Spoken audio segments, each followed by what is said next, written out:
What are logistics?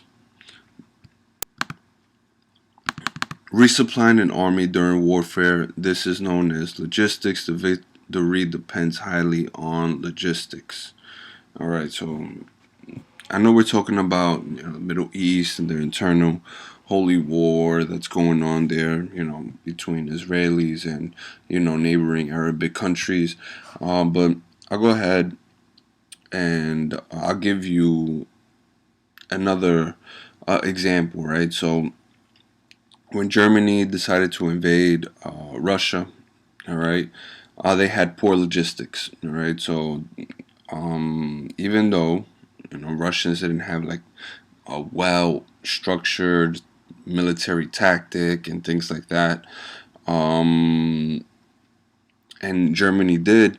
Germany still failed because of logistics. Infiltrating Russia. Russia's a big country, and you need to be able to um, replenish supplies when you're infiltrating. All right, so then that's why they kind of lost. All right, so now let's stay on topic here and still discuss here the Middle East. All right, so now we're talking about logistics, right?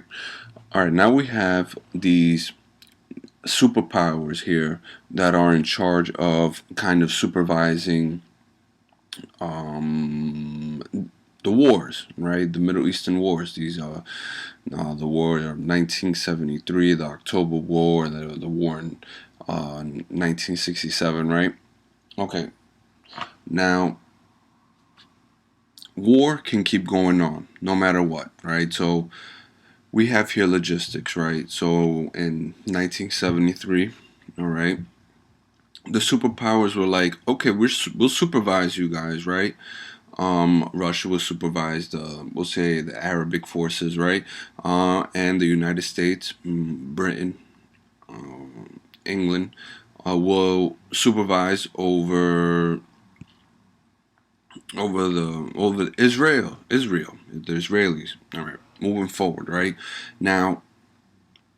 This kind of can lead into like an ongoing war if you think about it, right? One side loses, the other one replenishes their military tactics, forces, and their supplements, right? The other one starts losing, and then they get replenished, right? So logistics, right? How do you, right, form a balance of power when you're constantly supplying the warfare, right? And you're not directly involved in warfare, right? So logistics is very important here, right? Because during these times, 1973, right? The superpowers were just, meant to, supervise or like, precede the war, making sure that one side doesn't totally eliminate or eliminate the entire population of the losing side. But then at the same time, your side starts losing, then you're responsible to help them with supplies, right?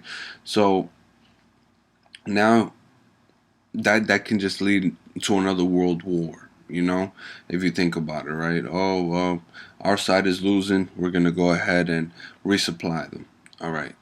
Now, you have here, right, during 1973, right, a limitation that was put on Israelis' arms because as soon as they get the missiles, they would fire it to Palestinians, these terrorist groups coming in, and it was just constant warfare, right? So obviously there had to be a peace treaty between Egypt and Israel, and the United States did kind of, they never neglected supplying the military forces, but what they did do is just postpone it. Like, okay, now we can talk about a peace treaty. Now let's talk about a peace treaty. And eventually they did come to an agreement, not 100% complete peace, but having a perfect balance of logistics is important, especially when you're being um, resupplied by by superpowers, by higher ranking states, or states with kind of like unlimited amount of military power. All right, so that's resupplying, right? And remember that there should always be a limit, especially because then you can just be funding a war, funding a war, funding a war, and then eventually it is the superpower's fault. Why did you fund the war to this extent? You know, where millions were killed.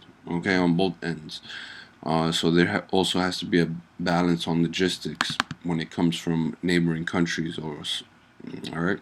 So resupplying an army during warfare, this is known as logistics. The victory depends highly on logistics.